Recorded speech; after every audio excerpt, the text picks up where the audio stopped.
Hey there everyone, this is Raocow, playing Luigi's Adventure, and we are entering the level that Glazius has once called Green Hell, because it's a forest, I guess. It's very dark and mysterious. Look at the texture on that tree. Isn't that an awesome texture for a tree? Anyways, you can tell this is the forest stage because there are cannons and bouncing wood. The bouncing wood I can understand, but cannons I'm not so sure about. But there we go, regardless. This is a great bouncing cathedral of that place. Whoa! Traps ahoy! That is not a pleasant experience, if I do say so myself. So just kind of have to rush through this and somehow survive the onslaught of evil and bloodshed. I hate it when these fellas, like, they fall behind trees because it's kind of not fair. You can take the high route or the low route, so I decided to take the high route. I am your moral superior. And then just kind of zoom around like a big trampoline. And espousing the virtues of others, because we're not strong enough morally to find our own. Whoa, Ricochet and Death Mantle, Death Adder, perhaps. This is not going well, is it? This could be going. Oh well, I guess it could be going worse. Whoa, ambush in the alley.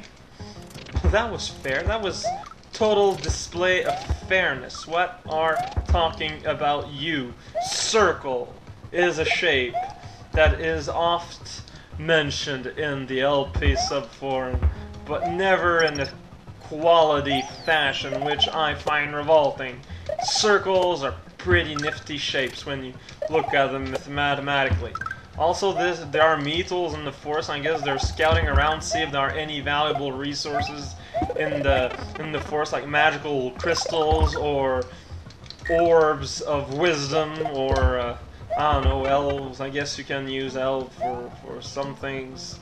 I'm sure elf meat has a whole bunch of high impact society. What the hell? That makes no sense to be different. There, Meatle. Hey there, Meatle. Hey there, Goomba. And it's the Goomba that has ended my life. No, I get a feeling that being killed by a Goomba will not give you mad props in the afterlife.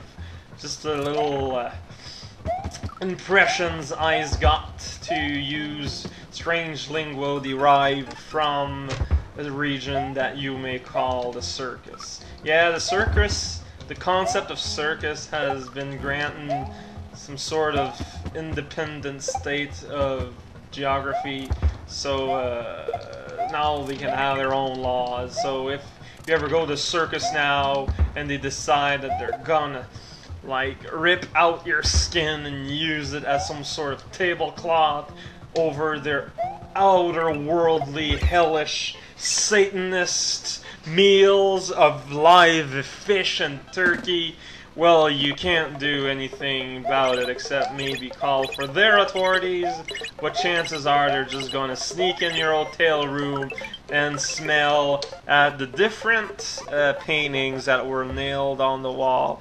And it's kind of funny, you know, the hotels always have these very innocuous, kind of boring-ish, ingly painting stuff.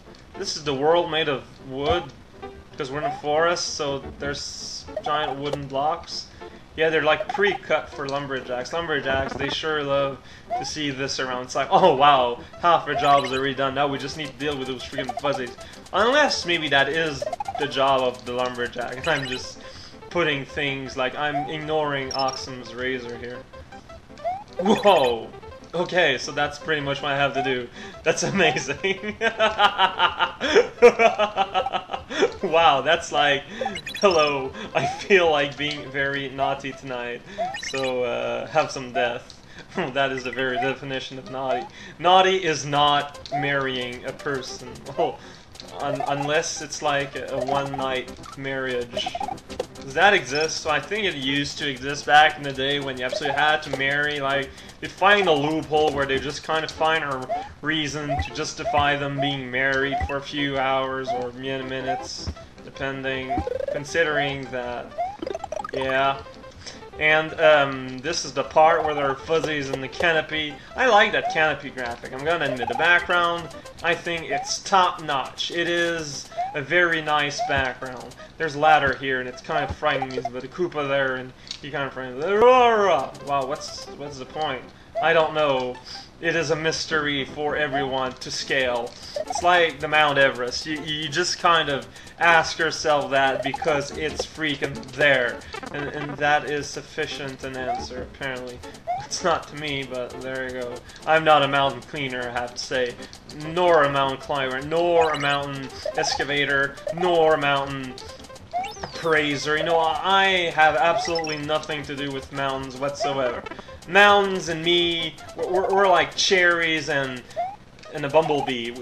We don't usually associate one with the other unless of a very particular in-joke or, yeah, very particular context.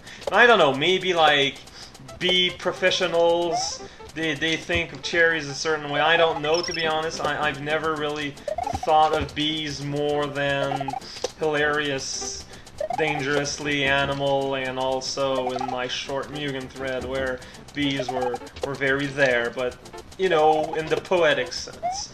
In the sense of a few quotes you could find printed on a mug you bought at a garage sale, 5 cents or so.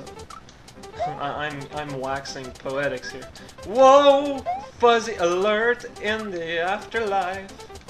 Okay, so how do I deal with these fellows? This! Can I follow my death? No. Oh, that's... I'm insulted. Is there anything down here? No, okay. Well, that was totally pointless. And there lays a path to some weird wooden construct we are approaching. It is not brick with imitation wood. It is not a station wagon. It's a big weird tree with a evil-looking face. I'm kind of afraid, but it's blushing. So maybe it's reciprocal, and so we'll just kind of each walk on our side of the sidewalk, and everything will be fine. Well, everything will be fine. Well, there's only one way to find out, and that is to mail $500 to my address, and I'm going to laugh in your face. It's going to be awesome. This is Raocow, Luigi's Adventure, and stuff. See you next time.